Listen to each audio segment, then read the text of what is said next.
Perkenalkan, nama saya Alidya Taufik Hidayat, NIM 2302111008 dari Prodi Administrasi Publik 23 kelas C.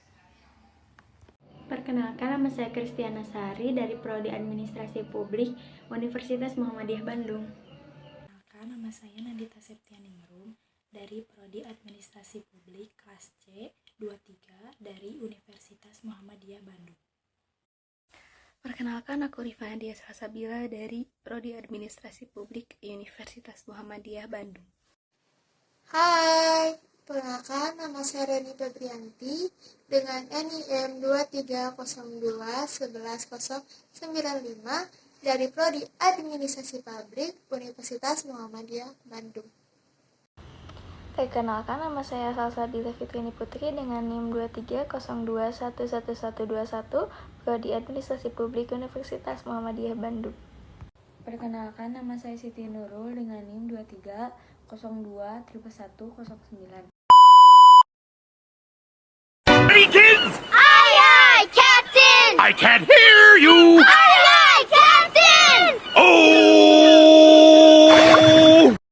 Nah, di sini aku bakal menjelaskan latar belakang dari peraturan gubernur yang berjudul Nasib Bank Konvensional dan Bank Syariah Desember 2023. Nah, dalam rangka mendukung pertumbuhan ekonomi nasional, Bank Indonesia mendorong penyaluran kredit atau pembiayaan perbankan melalui penguatan kebijakan makroprudensial longgar berupa penurunan besaran rasio penyangga likuiditas makroprudensial atau disebut PLM dan besaran rasio PLM syariah. Penurunan juga ditunjukkan untuk memberikan fleksibilitas pengelolaan likuiditas oleh perbankan dan mendorong pendalaman pasar keuangan. Sehubungan dengan itu, Bank Indonesia menerbitkan peraturan Bank Indonesia Nomor 18 Tahun 2023 tentang perubahan ketujuh atas peraturan anggota Dewan Gubernur. Nomor 21/22/PADG/2019 tentang rasio intermediasi makroprudensial dan penyangga likuiditas makroprudensial bagi bank umum konvensional, bank umum syariah, dan unit usaha syariah. Penyesuaian pengaturan PLM sebagai berikut. Besaran kewajiban PLM menjadi 5% dari DPK BUK dalam rupiah. Bagi BUK yang memiliki UUS, jumlah DPK BUK dalam rupiah, termasuk DPK UUS dalam rupiah. Surat berharga untuk pemenuhan kewajiban PLM dapat digunakan dalam transaksi repo dan transaksi pengelolaan likuiditas berdasarkan prinsip syariah Bank Indonesia, transaksi PASBI kepada Bank Indonesia dalam operasi pasar terbuka. Penggunaan surat berharga dalam transaksi repo dan transaksi PASBI tersebut yang dapat diperhitungkan untuk pemenuhan kewajiban PLM ditetapkan paling banyak 5% dari DPK BUK dalam rupiah. Penyesuaian pengaturan PLM syariah sebagai berikut. Besaran kewajiban PLM syariah menjadi 3,5% dari DPK BUS dalam rupiah. Surat berharga syariah untuk pemenuhan kewajiban PLM syariah dapat digunakan dalam transaksi repo dan transaksi PASBI kepada Bank Indonesia dalam operasi pasar terbuka syariah.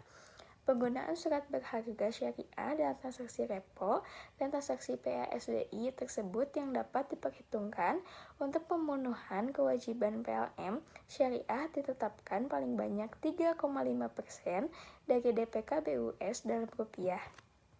Pertama, antara bank konvensional dengan bank syariah antara lain, yaitu yang pertama ada dari sistem bunganya. Bank konvensional menerapkan sistem bunga di mana nasabah meminjam atau menyimpan uang ke peraturan perbankan konvensional. Sedangkan bank syariah selain tunduk pada regulasi juga wajib mematuhi syariat Islam. Yang kelima atau yang terakhir, pembagian keuntungan dan kerugian. Bank konvensional membagikan keuntungan hanya ke pemegang saham, sedangkan bank syariah membagi keuntungan kepada pemegang saham dan juga ke nasabah yang penyimpan dana. Berita mengenai bank konvensional sering mencangkup perbedaan antara bank konvensional dengan bank digital, serta isu terkait dengan keamanan, literasi, dan kompetisi dalam sektor keuangan. Berikut beberapa poin penting tentang berita tersebut. Yang pertama, penggunaan bank konvensional. Menurut CPAS 2022, bisa di Indonesia sebesar 51% penggunaan memilih bank konvensional dibanding dengan 46% yang mengaku takut rekeningnya dihack, serta 39% yang khawatir akan terjadi transaksi tidak sah atau penipuan, dan 35% lainnya yang mengkhawatirkan jaringan yang tidak stabil. Lalu yang kedua, peningkatan penggunaan bank digital. Penggunaan bank digital di Indonesia meningkat dari tahun ke tahun, dimulai dari 75% di tahun 2020, lalu 86% di tahun 2021, hingga 88% di 2022. Peningkatan ini utama berasal dari kelompok muda yang lebih adaptif dengan teknologi, yakni generasi milenial, yaitu yang sering disebut dengan generasi Z, serta kekhawatiran terhadap bank digital. Beberapa kekhawatiran utama bank digital meliputi rekening yang takut dihack, lalu penipuan, serta jaringan yang tidak stabil. Sekian yang bisa saya sampaikan. Assalamualaikum warahmatullahi wabarakatuh. Nah guys, melihat realitas yang ada dalam sebagian masyarakat itu memandang bahwa produk dari bank syariah itu lebih mahal dibandingkan dengan bank konvensional. Nah, hal itu kenapa sih bisa terjadi? Simak penjelasannya lebih lanjut ya.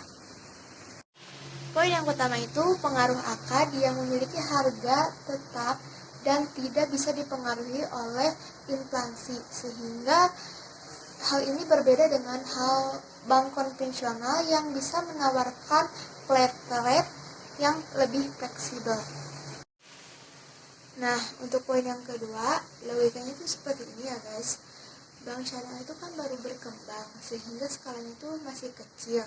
Jadi, kalau misalnya nasabahnya juga masih sedikit, sehingga produktivitas dari perhimpunan dan penyaluran uang itu belum produktif ya guys. Jadi, masih dalam proses adaptasi gitu, sehingga produk-produknya itu terkesan lebih mahal gitu jika dibandingkan dengan bank konvensional yang nasabahnya sudah banyak gitu ya guys, sehingga lebih mencakup gitu.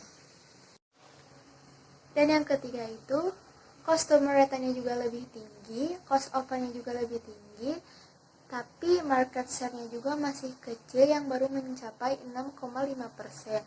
Dan yang terakhir itu 80% pembiayaan bank syariah itu lebih ke sektor yang konsumtif. Terima kasih. Apa sih keuntungan jika kita memilih bank syariah dan bank konvensional? Jika dalam bank konvensional ditetapkan sistem bunga, maka dalam bank syariah ditetapkan sistem bagi hasil. Artinya, keuntungan yang didapat untuk nasabah akan dihitung berdasarkan pendapatan yang diperoleh bank. Jadi, jika pendapatan bank meningkat, maka akan semakin besar pula bagi hasil yang akan didapatkan oleh nasabah. Hal ini berbeda dari sistem bunga yang sifatnya tetap. Selain itu, bagi hasil ini dapat menghindari nasabah dari riba. Salah satu keuntungan menabung di bank syariah adalah adanya produk-produk yang menarik yang tidak tersedia di bank konvensional, misalnya tabungan haji dan umroh, tabungan kurban, wakaf, hingga deposito syariah. Prinsip bank konvensional mengacu kepada kesepakatan nasional maupun internasional serta berlandaskan hukum formal negara. Memiliki tujuan keuntungan dengan sistem bebas nilai atau sesuai dengan prinsip yang dianut oleh masyarakat umum. Pada bank konvensional, sistem operasionalnya menggunakan suku bunga dan perjanjian umum berdasarkan aturan nasional. Keuntungan memilih bank konvensional yaitu dapat menyimpan dana secara aman, nasabah juga dapat memperoleh bunga atas simpanan yang disetorkan. Bank konvensional juga memberikan pinjaman dengan bunga yang sudah ditentukan. Bank konvensional diatur dalam Undang-Undang Nomor 10 Tahun 1998 dan dilayani oleh Dewan Komisaris. Sedangkan bank syariah pengawasnya terdiri dari lembaga seperti Dewan Syariah Nasional, Dewan Pengawas Syariah, dan Dewan Komisaris Bank. Kesimpulannya, jadi mengenai pertumbuhan ekonomi nasional dalam perbankan dapat ditarik berdasarkan sejumlah faktor. Jika sektor perbankan menunjukkan peningkatan kredit, investasi, dan likuiditas, itu bisa mencerminkan pertumbuhan ekonomi positif. Namun perlu juga memperhitungkan kestabilitasan keuangan, risiko kredit, dan kebijakan pemerintah yang dapat mempengaruhi sektor perbankan.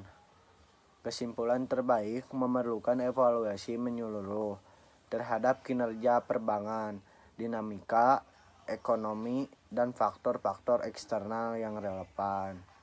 Sekian dari saya. Wassalamualaikum warahmatullahi wabarakatuh.